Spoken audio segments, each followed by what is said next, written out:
가정에 특별히 새로운 한 해 정말 하나님의 영광의 빛이, 그리고 은혜와 거룩한 생명의 빛이 온 가정에 가득히 임하기를 축복합니다. 전 하나밖에 생각을 못합니다. 그래서 전에 같으면은 이렇게 찬양하다가 해야 될 분들이 눈에 들어옵니다. 근데 작년부터는 내가 우리 전도사님한테 새 가족들 미리 염두에 두고 이야기를 합니다. 그러면은 그분이 생각이 났는데 안 오면은 다른 걸 생각이 안 떠오릅니다. 그래서 제가 했는데 제 마음속에 이런 마음이 있었습니다.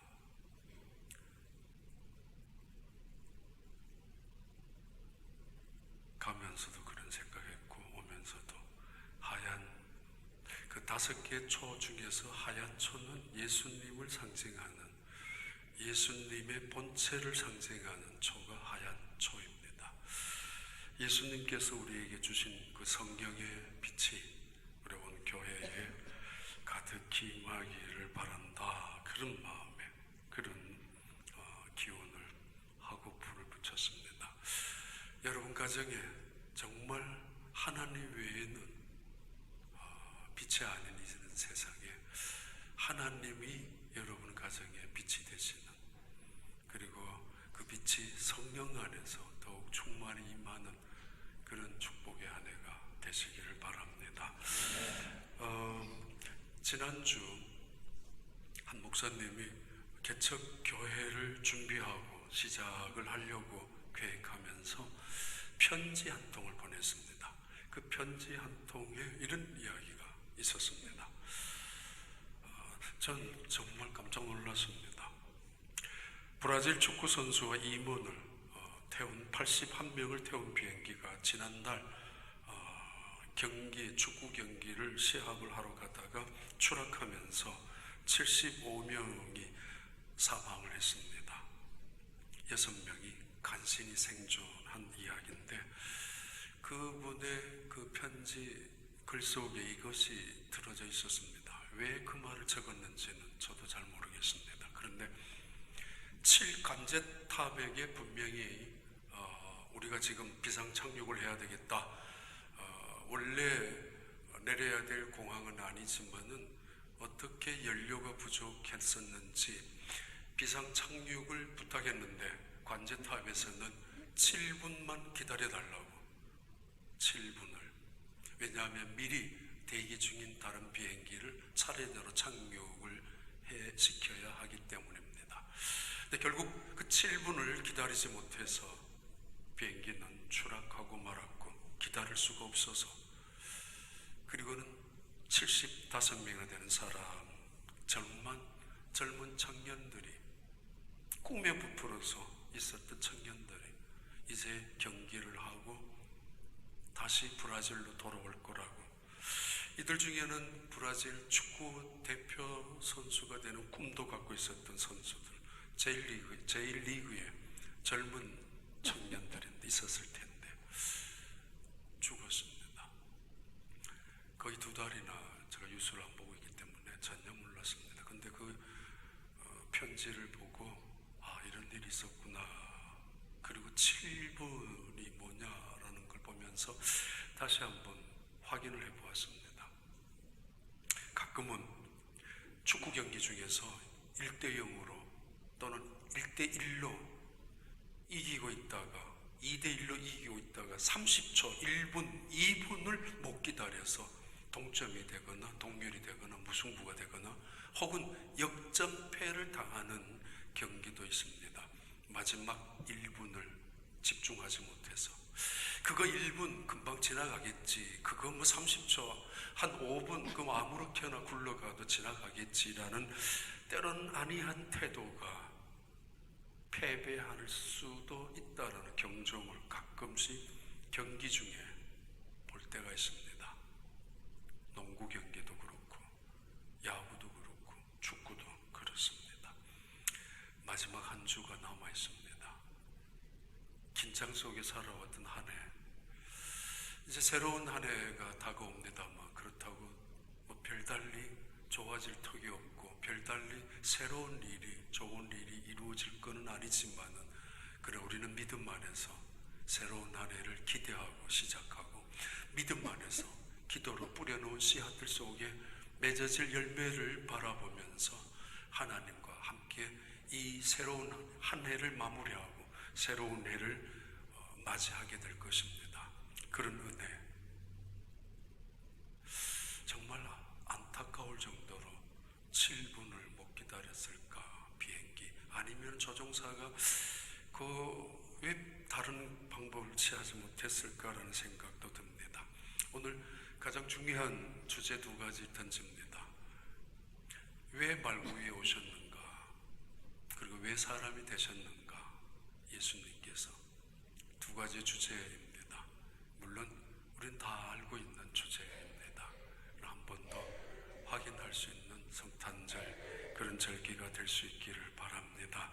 누가복음 2장 10절과 11절의 말씀을 함께 읽습니다. 11절까지. 천사가 이르되 무서워하지 말라. 보라, 내가 온 백성에게 미칠 큰 기쁨의 좋은 소식을 너희에게 전하노라. 11절에 오늘 다윗의 동네에 너희를 위하여 구주가 나셨으니 곧 그리스도 주시니라. 큰 기쁨의 좋은 소식, 이 기절을 바로 굿 뉴스, 다른 말로 유앙겔리온이라고 말합니다. 복음이라고 말합니다. 큰 기쁨의 좋은 소식, 이 세상에. 도대체 그 큰 기쁨의 좋은 소식의 내용이 뭐가 되겠습니까? 그리고 그 큰 기쁨의 좋은 소식이라면 왜 말구유입니까? 하필이면. 그 이유가 무엇으로 생각하십니까? 과학자들이 모여서 지난 20세기, 21세기 동안에 가장 위대한 과학의 발명품이 무엇인가 서로 적어내었습니다. 그리고 발표되었습니다. 가장 많은 점수를 받은 발명품이, 지난 인류 역사의 최고의 발명품은 인쇄기계, 인쇄술이었습니다. 인쇄술. 그래서 새로운 역사의 장이 펼쳐진 것. 우리나라의 금속활자나 아니면 중국의 한자 인쇄술이나 아니면은 유럽의 구텐베르크의 금속활자, 인쇄술, 어느 쪽에서 공인을 받는지 알 수 없지만 자기 나라에서는 전부 다 자기들이 먼저라고 합니다. 아무튼 인쇄술 발명이 역사의 첫 번째 역사를 바꿔나가는 과학의 발명품이라고 이야기하고, 두 번째는 전기, 특별히 전기의 에너지.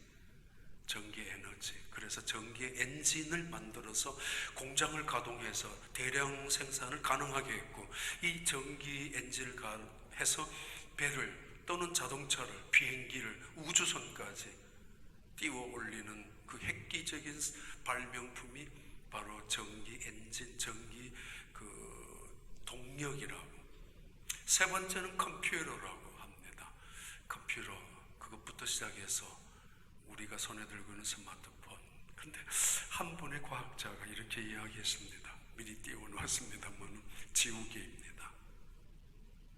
인류의 최고의 발명품 중에 하나는 지우개라고. 컴퓨터의 딜리트 키도 지우개 역할을 합니다만, 또는 화이트 지우기도 하고 있는 이 지우개. 만약에 지우개가 없다면 우리 인생 속에 우리가 저질러 놓은 실수나 잘못을 고스란히 안고 살아가야 될 것이고, 만약에 이 세상에 딜리시라는 키가 없다면 우리는 복잡한 세상 속에 죄나 악이나 수치나 부끄러움에 가득 찬 세상 속에 부끄러움을 안고 고통을 끌어안고 한평생 살아가야 할 것입니다.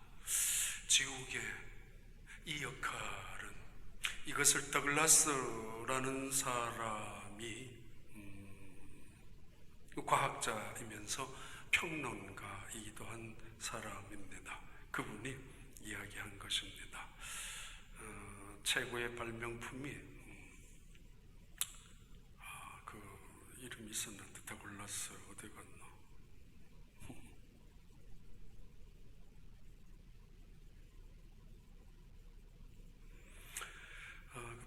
평론가이면서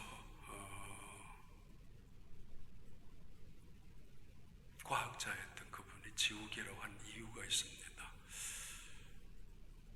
이 지우개의 의미는 우리가 살아온 인생을 참회하는 고백이라고.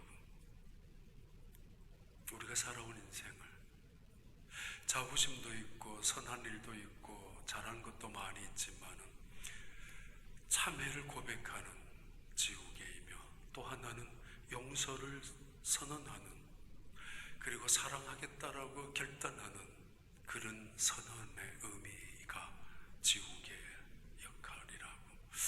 새로운 인생을 출발하기 위한 시작 출발점, 이 지우개라고. 그런 의미에서 인간이 발명한 발명품 중에 수만 가지가 있을 텐데, 그래서 발명 특허를 얻어서 수많은 갑부들이 생겼을 텐데 지우개 만든 사람은 갑부가 된지 모르겠습니다. 지난 한 주, 지난 2주 계속 저는 지우개를 사용하고 있습니다. 그래서 생각이 더 났습니다. 이 지우개가 왜냐하면 내년도에 사람들 이름을 다 적어야 되기 때문에 수없이 적었다가 지우고 다시 적었다가 지우고, 형평성, 공평성, 그리고 균형, 더 나아가서 우리 교회의 일꾼들의 이름을 종이 몇 장에 적어놓고 또 지우고 다시 올리고 지우고, 기도 순서, 헌금위원 명단, 안내위원, 빠진 사람 안 빠진 사람 철저하게 확인해야 합니다. 그래서 몇 번이나 작업하게 합니다. 그러다가 보니까 지웁니다. 지울 때마다 참 편리하다는 생각이 듭니다. 큰 기쁨의 좋은 소식을, 무엇 때문에 그 좋은 소식이라고 하는가 하면은 마태복음 2장에서는 그 좋은 소식이 되는 이유를 예수가 오시기 때문이라고 말하시면서 약속하면서, 그 예수가 바로 우리의 모든 더러움을 씻어주는, 죄를 지워주는, 악함을 깨트려서 깨끗하게 만들어주는 지우개라고 그렇게 설명하고 있습니다. 하나님은 자주자주 지우개를 갖고 계십니다. 그래서 지워주십니다. 시편 103편에 나오는 말씀입니다. 하나님은 우리의 죄를 따라 처치하지 아니하시고 우리의 악함을 따라 갚지 아니하시는 분이 하나님이십니다. 동이 서에서 먼 것 같이 우리의 죄가를 멀리 옮기시고, 그리고 바다 깊은 곳까지 우리의 죄를 던져버리시고, 왜? 하나님은 지우개이신 분이기 때문입니다. 그래서 큰 기쁨의 좋은 소식, 그래서 그 좋은 소식을 복음이라고 하고, 그래서 그 복음의 시작이 바로 예수와 함께 시작하는 것입니다. 그런데 중요한 것은 왜 하필이면 말구유에서 시작했어야만 합니까? 정말 여관이 없었습니까? 물론 여관이 없었습니다. 아니, 손님방이 집집마다 있었을 텐데 없었습니다. 그러나 따져보면 분명히 의미는 있을 것입니다. 궁궐을 만드실 수 있는 분 하나님, 궁궐을 미리 준비하실 수 있는 분, 기가 막힌 방법으로 우연을 가정하든지, 그래서 마침 그 궁궐의 한 자리가, 가장 귀한 자리가, 가장 보배로운 자리가 비어 있어서 그 자리에 예수님이 탄생하셨다면, 봐라, 이분이 하나님의 아들 아니냐라고, 봐라, 하나님은 기가 막힌 방법으로 이분을 궁궐에 탄생시키셨다고 그렇게 말할 수도 있었을 텐데, 아니면은 적어도 호텔을 5스타 아니면 6스타짜리 최고급의 럭셔리 호텔을 만드실 수 있는 당장에 그를 위하여 준비해 놓으실 수도 있었을 텐데, 그러지 않으셨던 이유가 정말 여간이 없었을까? 그냥 그것만 아닙니다. 요셉은 자기 고향으로 베들레헴으로 찾아갑니다. 이 요셉의 아버지는 헬리고, 헬리의 아버지는 맏다시고, 맏다시의 아버지는 레위 사람 야곱입니다. 베들레헴은 그 동네 사람들, 이 가문이 다 함께 살고 있는 사람들입니다.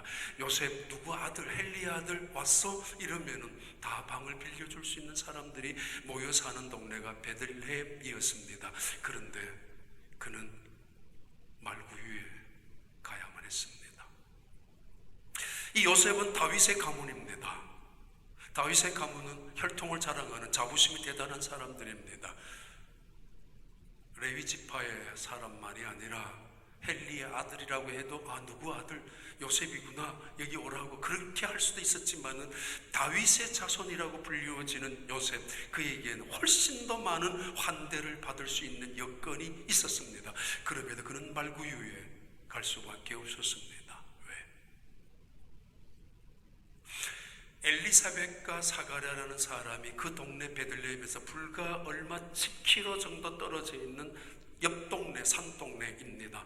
그렇다면 바로 3개월이나 이 엘리사벳과 사가랴를 만나기 위하여 요셉과 마리아는 찾아왔었고, 찾아왔다가 돌아가는 길에 이 베들레헴을 이제 다시 올 것이라고 생각했는데 왜 미처 준비하지 못했었겠습니까? 엘리사벳에게 이야기하더라도, 사가랴라는 사람에게 부탁했었더라도 말이에요. 아니, 아무리 악한 동네라 할지라도, 아무리 악한 사람이라 할지라도 배가 만삭이 된 여자를 냉정하게 내몰아칠 사람은 없습니다. 자기 안방을 빌려줄 곳이 많이 있습니다. 그래도 세상은 그 정도의 사람들은 남아 있습니다. 그 배부른 여자를 없다고 쫓아낼 턱이 있었겠습니까? 이미 계획하고 있었던 요셉, 가려고 마음먹고 있었고 한번 답사까지 했었던 요셉의 무능한 처사이고 무책임한 처사로만 돌릴 수만은 없을 것입니다. 근데 왜 말구유예요? 기독교의 시작입니다. 왜 말구유입니까? 기독교의 상징입니다. 교회는 말구유이어야 하기 때문입니다. 성곽같이 하늘을 향하여 치솟고 있고 별별 화려하게 궁궐처럼 만들어 놓은 교회가 기독교의 상징일 수는 없습니다.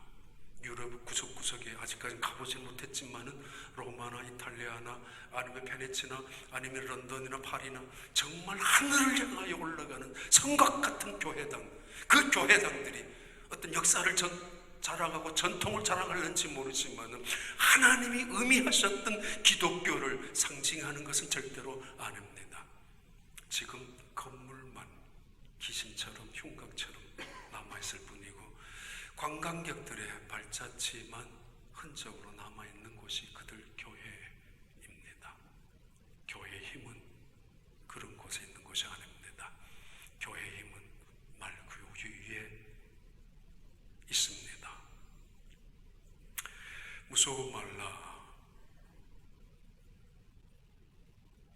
너에게 큰 기쁨의 좋은 소식이 있으니 바로 예수 그리스도께서 나실 것이라고. 그가 나시면은 모든 죄에서 너를 구원하실 자이라고. 그런데 그가 말구유에 오실 것이라고. 아니, 말구유에서 탄생하게 된다고 그렇게 약속하셨습니다. 크리스마스 말합니다. 이건 크리스마스라는 이야기는 예수님을 경배한다, 예수님을 예배한다라는 뜻의 크리스마스입니다. 예배의 시작, 예수님을 오심을, 예배의 절정, 예수님의 임재를 경험하는 것입니다. 그 예수, 아기 예수를 보기 위해서 엎드려야 합니다. 무릎을 꿇어야 합니다. 그게 예배, 그것을 크리스마스라고 합니다. 무릎을 꿇는 시간, 내가 엎드려서 아기 예수, 그를 만나기 위하여, 그에게 경배하기 위하여는 모든 것을 엎드리는, 낮추는 것, 그것이 말구유였습니다. 예배의 시작과 예배의 절정이기도 합니다. 세상은 하나님의 이름을 밀어내고 예수님의 이름을 세상의 지우개로 지우고 있습니다. 그리고는 슬쩍슬쩍 자기의 이름을, 자기의 얼굴을 드러내려고 예수의 이름을 상관없이 올리고 있는 세상에 살아갑니다. 어느 날 예수님이 누구인지조차 크리스마스를 지나면서, 그래서 이름조차 할리데이로 바꾸면서, 트럼프 그분이 이야기한 것 있는데 어떻게 하는지 모르겠지만 할리데이라는 말을 크리스마스로 나는 바꾸겠다고. 그 얼마나 신앙이 있어서 그런 말 했는지 알 수 없지만 분명히 그렇게 이야기하기도 합니다. 그만큼 세상이 예수님을 무시하고 업신여기고 있는 세상에 살아갑니다. 낮은 곳. 왜 하필이면 그곳이어야 하는가?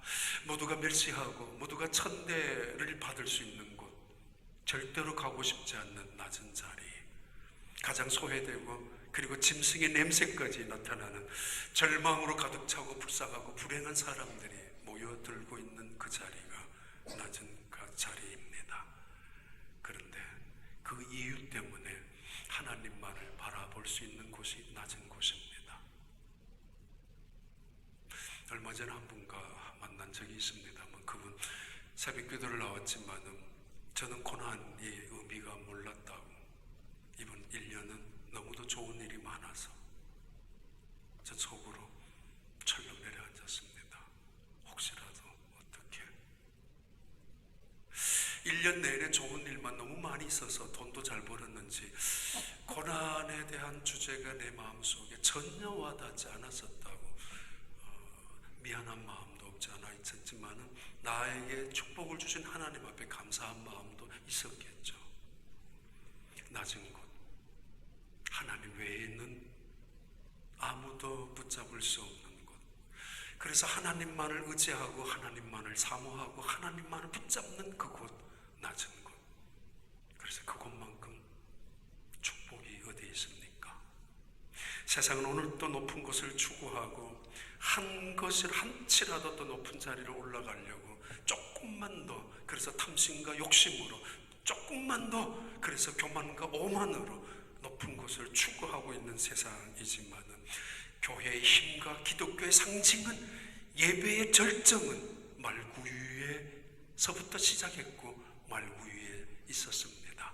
말구유, 마국간, 그곳은 낮은 곳을 의미하고 낮은 곳을 상징하고 있기 때문입니다.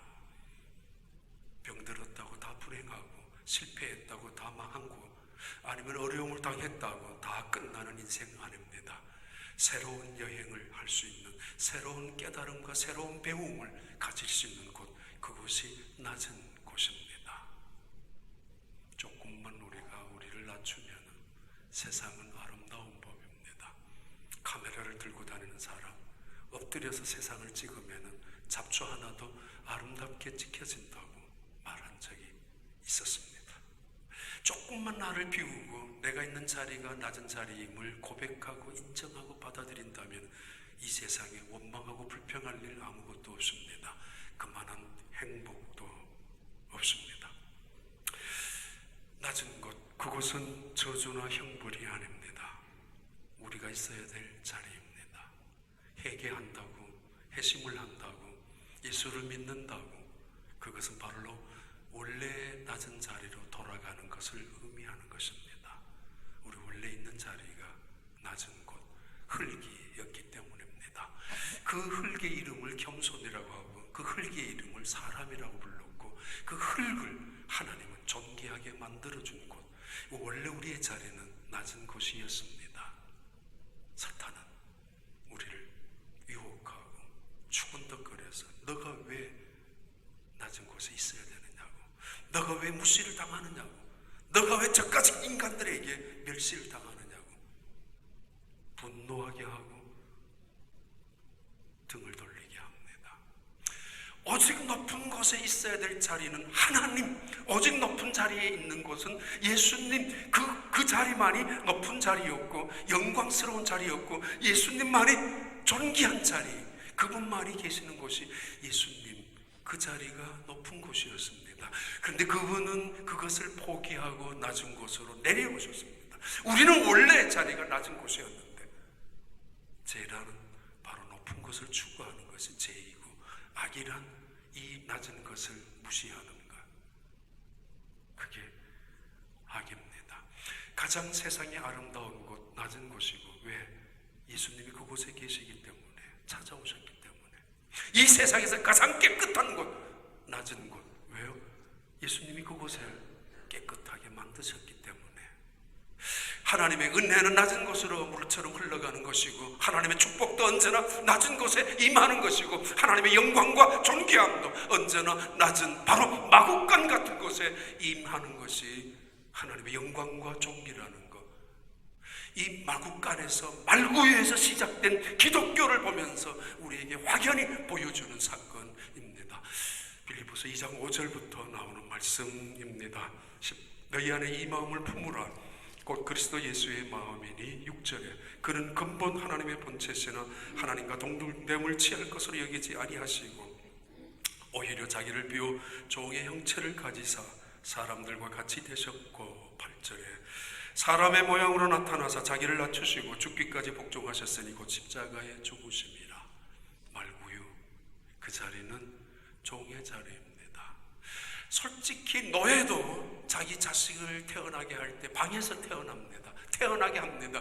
그런데 예수님, 그는 말국간에서 나셨습니다. 하나님의 계획이었고 하나님이 준비하셨기 때문입니다. 그곳이 가장 깨끗했기 때문이고 그곳이 가장 아름다웠기 때문이고 그곳이 가장 영광스러운 자리였기 때문입니다. 아니, 예수님이 계셨기 때문에 그 자리가 그렇게 영광스러운 자리가 됩니다. 크리스마스 시즌입니다. 학생들에게 어느 선생님이 물었습니다. 크리스마스 하면 생각나는 게 뭐냐고. 아이들이 떠듭니다. 선물이라고, 산타클로스라고, 루돌프 사슴이라고, 썰매라고, 그리고는 그 크리스마스 추리라고 별별 이야기를 다 떠들지만은 예수 이야기는 한 학생이 없었다고 합니다. 그 유명한 뉴욕의 록펠러 센터, 지금도 하는지 모르겠지만 오래전에 우연히 한번 본 적이 있습니다. 그 너무도 휘황찬란한 그 크리스마스 추리를 그것을 구경하기 위하여 점화식을 할 때 그곳에 예수님이 계신 거는 모르겠습니다. 계셨는지 안 계셨는지. 모두가 예수님을 잊어가고 있습니다. 크리스마스 온 세상이 떠들고 쇼핑하면서 식당에서 와인 마시면서 오페라 하우스에서 우아한 자리에 감상하면서 정작 예수님은 방치한 채, 예수님은 외면한 채, 예수님은 어디에 계시는데, 말국간에 낮은 곳에 찾아가 계시는데 세상은 오늘도 높은 곳을 추구하고 있습니다. 종의 자리, 낮은 곳, 그것은 겸손의 자리이고 그것은 순종의 자리입니다. 언제까지요? 죽을 때까지. 어떻게? 죽음으로. 내가 죽겠다고 소리치는 게 아니고 온 마음을 다해서 몸으로 섬기다가 죽는 자리까지 내려가셨던 예수님. 왜 사람으로 오셨는가? 왜 말구유하셨는가? 기독교의 힘, 그리스도인의 능력, 하나님의 영광과 존귀와 은혜와 축복이 바로 무릎꿇음의 자리, 예수 그리스도의 오심의 엎드림의 자리, 마국간에 있었다는 사실, 오늘도 말구유 속에 기독교의 능력이 있다는 것, 하나님의 영광이 있음을 잊어버리지 말자는 이야기이고, 또 하나는 왜 예수님이 사람으로 오셨어요? 굳이 하늘에서 말씀만 하셔도 얼마든지 하실 수 있는 분, 구원을 계획하셨다면은, 구원하기로 작정하셨다면은 높은 곳에서 굳이 왜 낮은 곳까지 내려오셔야 합니까? 불편하기 짝이 없고 자존심으로 상하면은 모욕당하는 일이 뻔할 텐데 왜 내려오셔야 합니까? 얼마나 힘드실 텐데. 그 의로우신 분이 죄인 속에 같이 산다는 게, 사람 취급을 받는다는 게, 사람으로 살아간다는 자체가 그분에게는 얼마나 치욕적이고 모욕적이라는 거 아십니까? 아니, 천사를 동원해서 지켜도 되잖아요. 굳이 왜 자신이 내려오셔야 합니까? 기독교의 대단히 중요한 성육신, 인카네이션의 의미입니다. 마국간, 말구유의 힘, 능력이 기독교의 상징이라면 그것은 바로 케르케고르의 그 신학적인 말처럼 기독교의 십자가가 말구유에 있다라고 말했던 것처럼 예수 그리스도께서 이 세상에 사람이 되신 이유는 성육신 사건은 최고의 유수라고. 하나님이 사람이 되셨습니다. 믿어집니까? 2000년 전에 그 역사를 복음서에서 증명합니다. 그분이 하나님의 아들이었음을. 그래서 소경이 복이 되고 벙어리가 말하게 되고 나한 자가 깨끗함을 얻었고 죄 지은 자가 제사함을 받았고, 그는 죄인들 세리와 창기들과 함께 하셨고, 얼마든지 천사들을 통해서 아니면 말씀만 하셔도 손가락만 움직여도 하실 수 있었지만은 그의 눈을 만져주셨고 그의 그 더러운 몸을 만져주셨고 그 약한 자리에 찾아가 주셨고 무덤 속에 내려가셨고, 그리고 고통을 당하고 고난을 당하고 있는 제자들 풍랑 속에 바다 위를 걸어가셨습니다. 왜? 나 이 바다 말이야 물 위를 걸을 수 있는 자야, 나 이런 재주가 재능이 능력이 있는 자야, 나 깔보지 마, 함부로 보지 마, 너희들하고 같이 있다고, 나 이런 자야. 과시하려고 자랑하려고 의시되려고 폼 잡으려고 바다 위를 건너간 것이 아닙니다. 물론 하나님의 아들임을 증명하시기 위함이지만은, 그러나 그것보다 더 중요한 것이 있습니다. 제자들 곁에 찾아가기 위함이었습니다. 히브리서 4장 14절, 15절, 16절의 말씀입니다. 그러므로 우리에게 큰 대제사장이 계시니 승천하신 이 곧 하나님의 아들 예수시라. 우리가 믿는 도리를 굳게 잡을지어다. 15절, 우리에게 있는 대제사장은 우리의 연약함을 동정하지 못하실 리가 아니요 모든 일에 우리와 똑같이 시험을 받으신 이로되 죄는 없으시니라. 16절에 그러므로 우리는 국률하심을 받고 때를 따라 돕는 은혜를 얻기 위하여 은혜의 보좌 앞에 담대히 나아갈 것이니라. 만약에 예수님께서 이 땅에 오시지 않았다면 기독교는 불교나 이슬람교나 유대교나 또는 힌두교나 동일할 수밖에 없습니다. 기독교는 기독교일 수 있는 이유가 하나님이 이 세상에 인카네이션, 성육신 하셨기 때문입니다. 아까 말씀 잠깐 드렸지만은 요즘 밖에 나가지도 않습니다. 쇼핑하지도 않습니다. 앉아서 컴퓨터 클릭 하나 하고 그러면 귀찮아서 나갈 필요도 없고, 아니면은 은행에 찾아가지도 않습니다. 클릭 한번 하면은 다 확인하고, 그런 세상 속에 예수님이 인카네이션, 성육신 하셔서 오셨습니다. 만약에 예수님이 성령으로 동정녀의 몸에, 마리아의 몸에 잉태하시지 않았다면 우리의 죄는 릴리되지 않았습니다. 지옥의 역할을 결코 할 수 없었습니다. 그분이 사람이 되셨고 사람으로 오셨고 그것도 성령으로 오셨고, 그래서 그분이 죄값을 치룰 수 있었기 때문에 우리는 모든 죄에서 용서받을 수가 있었습니다. 똑같은 인간으로 오셨지만은 죄는 없으셨습니다. 아니, 그런 오해를 받지 않게 하기 위해서는 차라리 그냥 동정녀의 몸에 탄생하지 아니하고 하늘의 천사의 모양으로 딱 나타나셨으면 하나님 아들을 인정해 주었을 텐데, 그러나 그렇지 않았습니다. 그는 연약한 인간으로 오셔서 우리의 슬픔을 아셨고 우리의 질고를 아셨고 우리의 고난을 당하셨고 우리의 마음속에 수많은 질병 속에서 눈으로 보셨고 경험하셨고 눈물을 흘리셨고 가슴 속이 아파하셨고, 그리고 찾아가 주셔서 그들의 눈물을 닦아주시고 그들의 손을 잡아주시고 그들의 마음을 위로하시고 죽은 자까지 향하여 일으켜주셨던 분이 예수님이셨습니다. 그를 임마누엘이라고 합니다.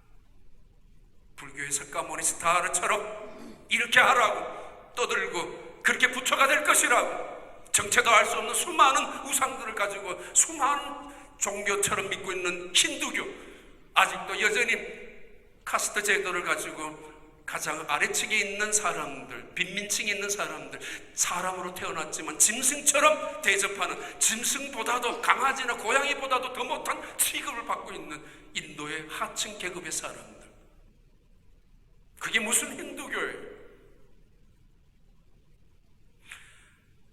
예수님은 이 세상에 오셨습니다. 가장 비천한 자를 찾아오셨습니다. 돌아보셨습니다. 그리고 함께 하셨습니다. 이제 눈만 열면은 그를 볼 수 있고 솔직히 마음만 낮춘다면은, 그래서 사모함으로 간절함으로 손만 내민다면은 언제든지 그분을 볼 수 있고 그분을 만날 수 있고 그분을 내 손을 잡아줄 수 있는 그런 세계, 그런 세상, 그런 영적인 믿음의 세계 속에 살아갑니다. 그분이 이 세상에 오셨기 때문이고 지금도 성령으로 함께 하시기 때문입니다. 언젠가 우리는 주님을 육적으로 그분의 형체를 부활하신 그분을 만나게 될 것입니다. 성탄의 의미입니다. 그를 임마누엘이라고 합니다. 빌립보서 2장 9절부터 11절 함께 읽습니다. 이러므로 하나님이 그를 지극히 높여 모든 이름 위에 뛰어난 이름을 주사 10절에 하늘에 있는 자들과 땅에 있는 자들과 땅 아래 있는 자들로 모든 무릎을 예수의 이름에 꿇게 하시고 11절 모든 입으로 예수 그리스도를 주라 시인하여 하나님 아버지께 영광을 돌리게 하셨느니라. 낮은 자리에 있었던 예수님, 찾아오셨던 그 예수님, 원래 그분의 자리로 높여주셨습니다. 온 세상이 그 앞에 무릎을 꿇게 되었고 온 세상의 모든 입이 예수님만이 구주라고 주라고 믿든 말든 무시하든 말든 그날이 오고 있습니다.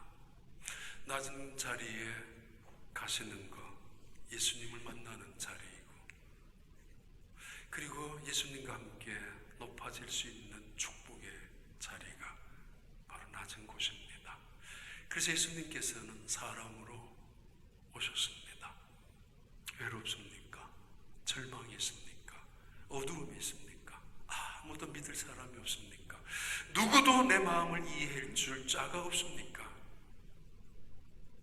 그때가 하나님을 만나는 예수님을 향하여 예수님께서 찾아오신 그 자리를 내가 확인할 수 있는 시간입니다. 그래서 예수님이 이 세상에 오셨습니다.